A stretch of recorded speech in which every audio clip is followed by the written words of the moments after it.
જો મિત્ર લસણમાં પાણી આપી રહ્યું છે, જેની સિંચાઈ બહુ જ ઓછો ખર્ચેથી લસણ સારું ક્વોલિટીમાં પણ સારો એવો ફાયદો થાય છે. પાણીની બચત પણ બહુ સારી એવી થાય છે અને માણસની જરૂર પડતી નથી.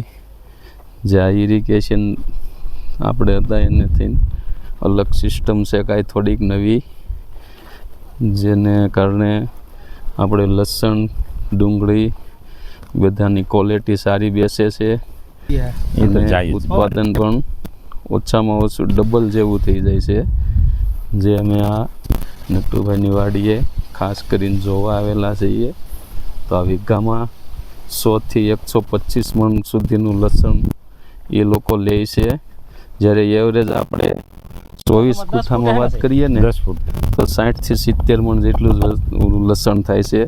તો આ 16 ગુંઠામાં 100 થી 125 મણનું ઉત્પાદન લે છે.